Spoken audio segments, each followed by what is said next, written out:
Hey there, subscribe to my channel, and also press this bell icon so you never miss any new updates, cause whenever we upload new video you will get a notification on your phone. Part 1.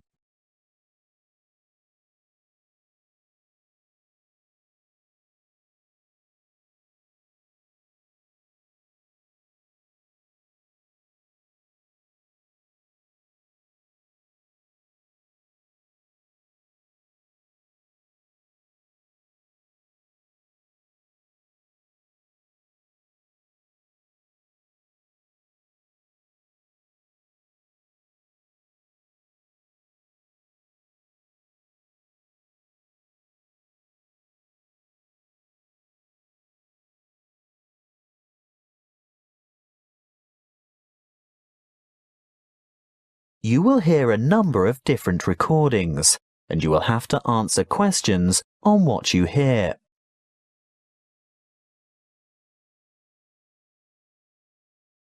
At the end of the test, you will be given 10 minutes to try.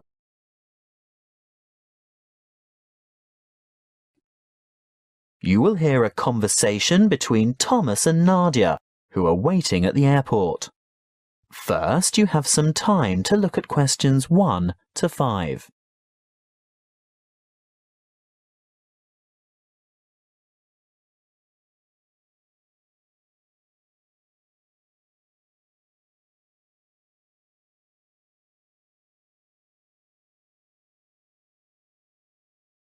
Now we shall begin. You should answer the questions as you listen, because you will not hear the recording a second time. Listen carefully and answer questions 1 to 5. Where have you been, Nadia? Browsing in the bookshop. What took you so long? You said you were only going to be away 5 minutes. I was only gone for a quarter of an hour. Well, it seemed much longer than that. Did you buy anything? I was tempted to get the latest novel by Dan Brown, but it's quite heavy and I'd have to carry it around with me. If I could have found a crossword puzzle book, I'd have bought it. But in the end, I was attracted to a front-page article in today's issue of the New York Times. Is that all you bought then? Yes. Look, why don't you read the business section while I catch up on the news, and then we can swap? I'd rather have the entertainment section. Are you looking for anything in particular? I just thought they might have a review in there of that new play that opened on Broadway yesterday. The drama about the awfully cruel pirate? Oh, I'd forgotten about that. I wonder how good it is. Actually, I was thinking of the new comedy, the one about the physician. Dr. Hunter. That's the one. Well, when I was in the bookshop, I overheard a couple talking about it, and they said it was fantastic. Not in the least bit boring. They especially liked the actor who played the main part. Very smooth, apparently. Lots of fun, then. Well, according to those two, they thought it was hilarious. Ooh, we'll have to make a point of seeing it when we get back. Definitely. We didn't have time for breakfast and I'm hungry. Do you fancy a coffee and a muffin? Sounds like a good idea. And how will you have your coffee today? Long and black as usual? I think I might have something different this morning. What? You don't mean a flat white or some other milky one? Oh, I don't know. I want something to perk me up. An espresso, short and black with sugar? Perfect. Will that be with a chocolate muffin or a berry muffin? I'll try to stay off chocolate. The berry sounds healthier. And I'll have a plain one with butter. Won't be long. Before you hear the rest of the conversation, you have some time to look at questions 6 to 10.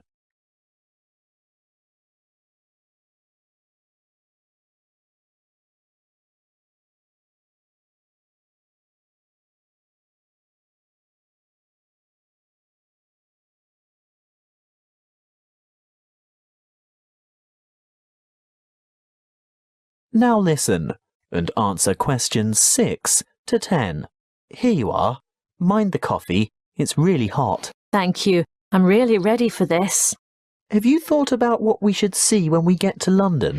The Tower, of course. I've always wanted to get a look at the crown jewels. That is where they keep the jewels, isn't it? I think so. And what about the wheel? I hear it's quite extraordinary. I'm not that keen on the wheel. Do you want to ride on it? No way. Well, let's leave it out of the itinerary then. OK, so do we do the tower first? Yes, that's the idea. And then we absolutely have to go to Westminster. Really? Yes. Look, it's not going to cost us anything. And I promised my sister I'd take photos there. Well, if you insist. I do. Oh, did you know the British Museum is free to the public? Not just residents, but tourists as well. Well, I did know that, but I was hoping we wouldn't have to spend time in any museums. We've only got 3 days in all, and it'll take at least 1 whole day to go through the museum. Well, let's say we leave it till day 3 and see how you feel then. OK, I can't argue with that. And Buckingham Palace? I suppose you've promised lots of photos of that as well, have you? Well, no, not really. But we can't say we've been to London and haven't seen the Queen's Palace. I guess not. And there's the added benefit that it won't cost anything as well. Oh, Thomas, it's not that I'm afraid of spending money. It's just that I want to see all the traditional sites first. Good. I'm glad that's sorted. Listen, I think they just called our flight. That is the end of part 1. You now have half a minute to check your answers.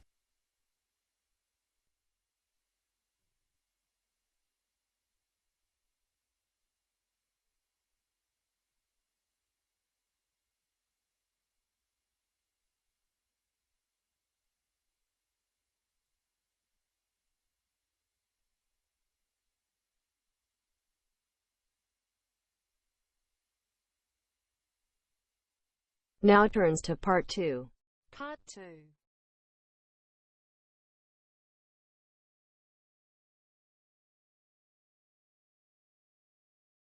You will hear a tour guide talking to a group of visitors at a museum. First, you have some time to look at questions 11 to 15.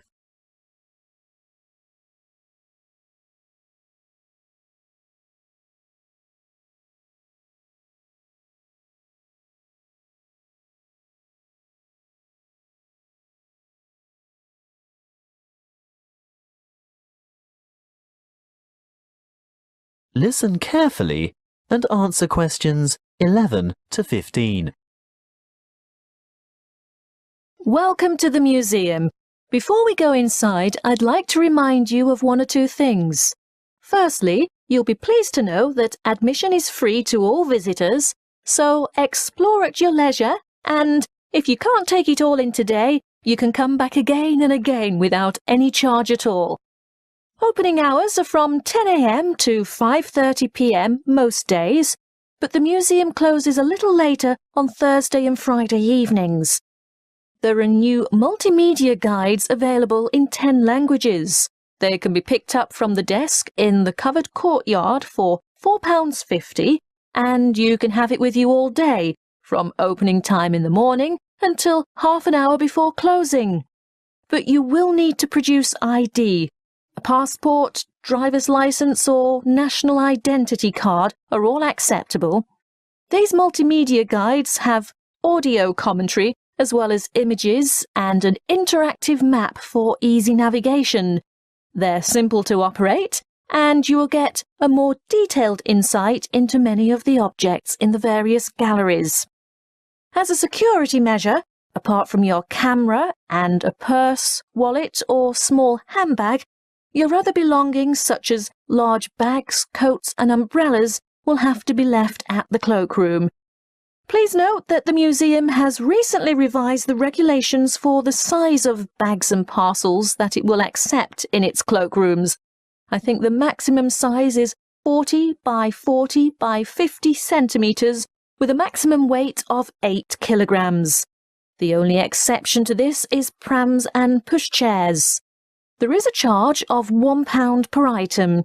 The main cloakroom is to the left of the main entrance, and there is another one at the north entrance.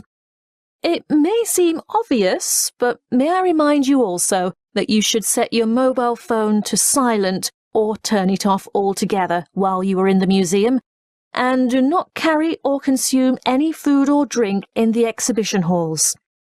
If you are hungry, there is an excellent restaurant where you can purchase a light lunch or a full meal. If it's just a hot beverage you want, then I can recommend taking a break at the Gallery Cafe. Before you hear the rest of the talk, you have some time to look at questions 16 to 20.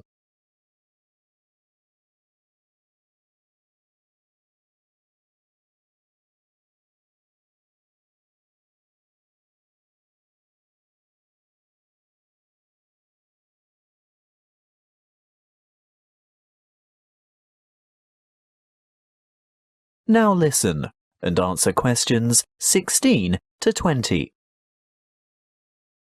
As we enter the museum from the south by going through the main entrance, as I said before, you'll find the cloakroom immediately on your left, and on your right is the museum shop. They have an outstanding range of postcards and souvenirs in there, and it's well worth a visit, but perhaps best left till you're on your way out. Then you'll know exactly what you want. The big room to the right of the entrance, behind the shop, is the reference library. Straight ahead of you, yes, the huge circular room is the main reading room. If you decide to go in there, please keep noise to a minimum out of respect for the writers and scholars who use it for their research. The reading room is surrounded by what is known as the Great Court. Indeed, it used to be an open courtyard, but you will see that it is now completely covered by a magnificent glass and steel structure. If you walk around the Great Court in a clockwise direction, on the west side you'll see the entrance to the Long Hall of Ancient Egypt, which has an amazing collection of Egyptian antiquities.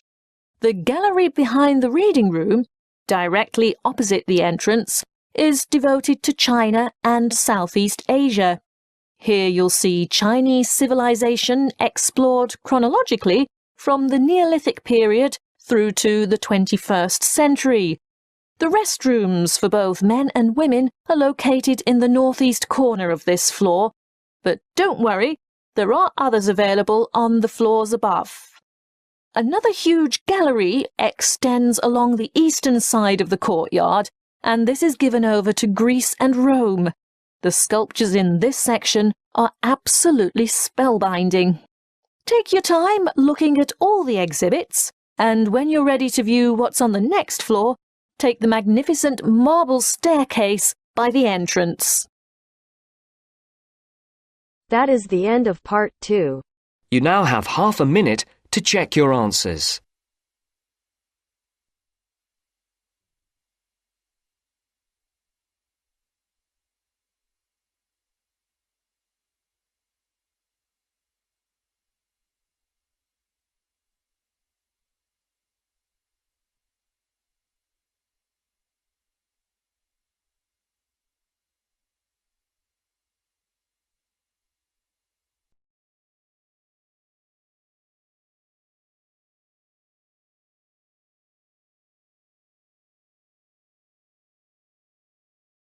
Now turns to part 3.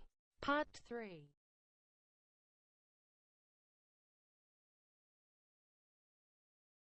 You will hear a conversation between a lecturer and a psychology student asking for advice about research methods. First, you have some time to look at questions 21 to 25.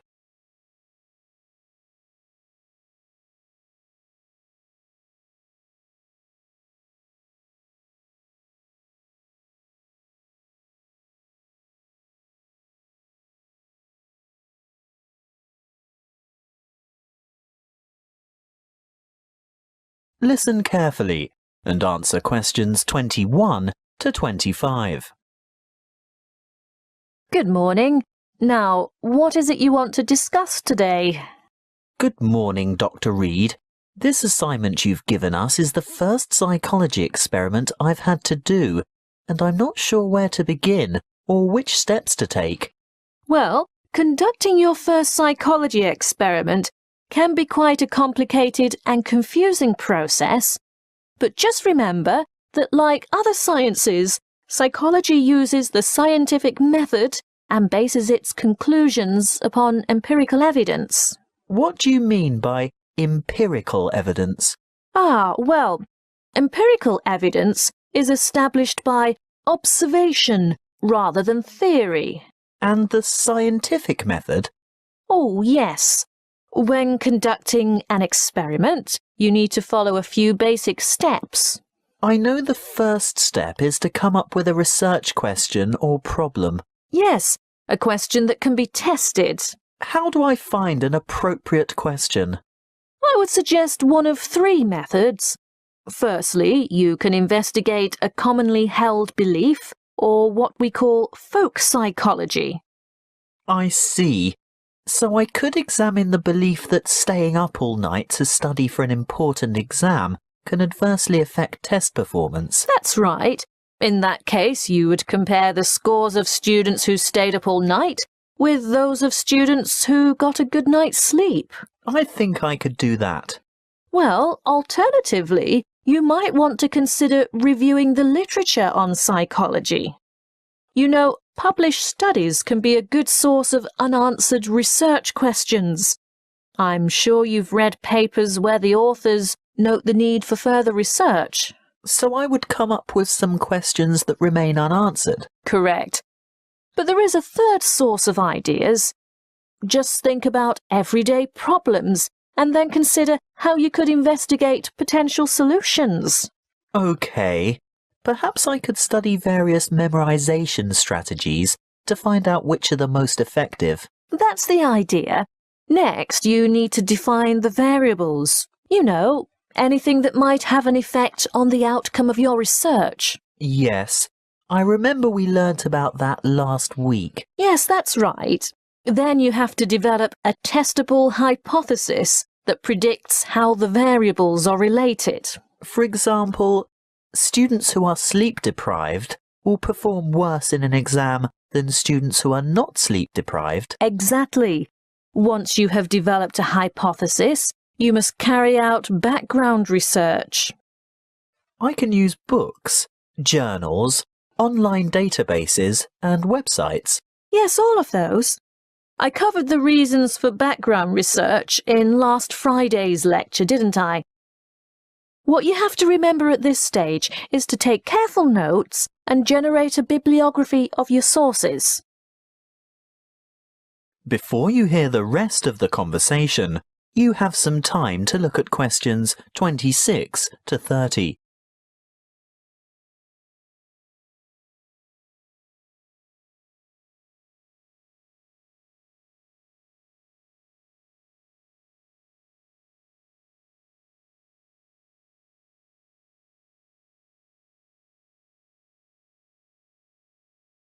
Now listen and answer questions 26 to 30. OK, I've got that. Then I'm ready to develop an experimental design. Well, again, you have a choice. There are three basic designs, and each has its own strengths and weaknesses. The pre-experimental design does not include a control group, so there is no comparison. What we call a quasi-experimental design does incorporate a control group, but there is no randomization, whereas a true experimental design has both control groups and random assignment to groups. You've also told us about standardization of procedures. Is this where that comes in? Being sure to compare apples to apples? Absolutely. Going back to your sleep deprivation example, the same exam would have to be given to each participant in the same way at the same time, etc. Got it. When selecting subjects, you need to consider different techniques. If you were to go through with your sleep deprivation experiment, you would need to ensure that your experimental and control groups were standardized. That is, all third-year accounting students, for instance. A simple random sample involves choosing a number of participants from a group of similar people. On the other hand, a different kind of study might involve a stratified random sample, where participants are randomly chosen from different subsets of the population. You mean subsets with distinctive characteristics, like age, gender, race, socioeconomic status, and so on? Precisely. Then the next step is to actually conduct the experiment and collect the data. Then I have to analyse the data. I'll be dealing with the statistical methods for analysing data in next week's lecture. Oh, good. I guess all that's left then is to write up the data. Yes, communicating your results is important, and in the next couple of lectures, I'll be covering the format and structure of a psychology paper and tips for writing each section. Thank you, Dr. Reed. I feel much more confident in getting started now. Thank you for taking the time to see.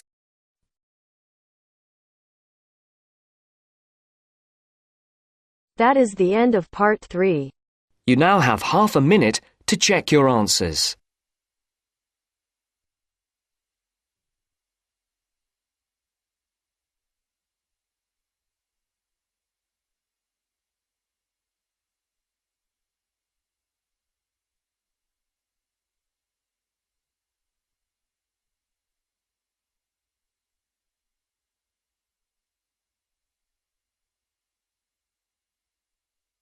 Now turns to part 4. Part 4. You will hear a lecture on the production and trade of rice. First, you have some time to look at questions 31 to 40.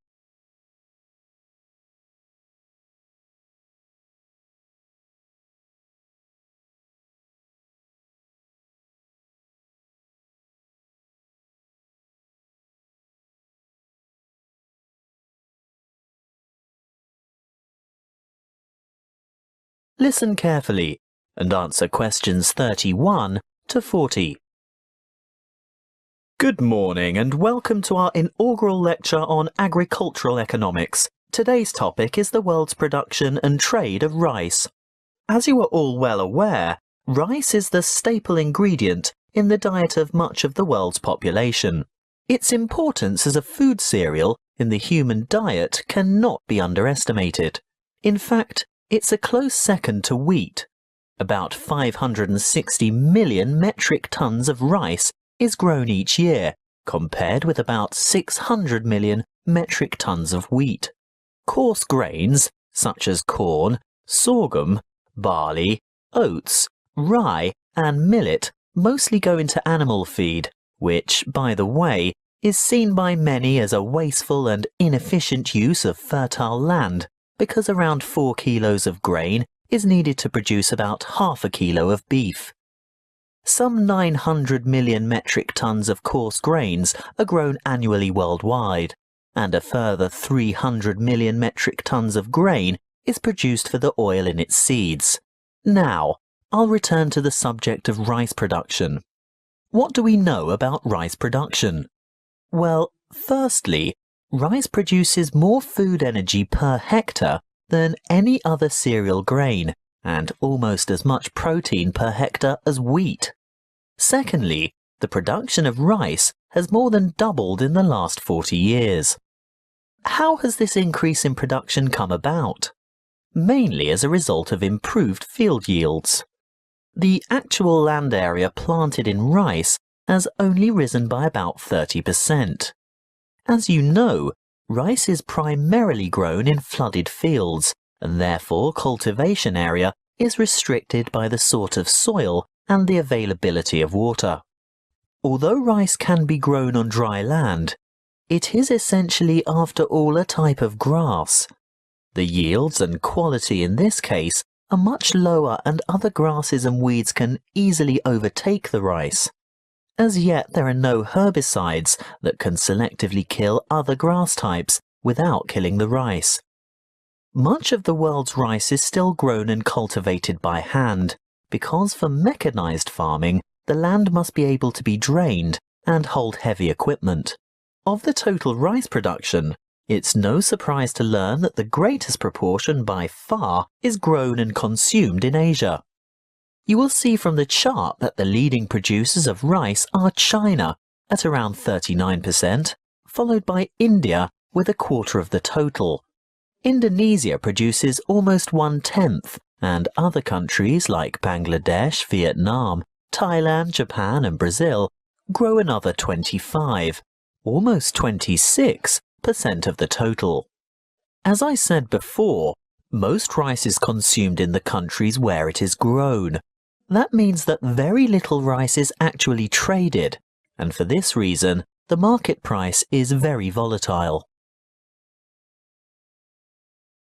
That is the end of part 4. You now have half a minute to check your answers.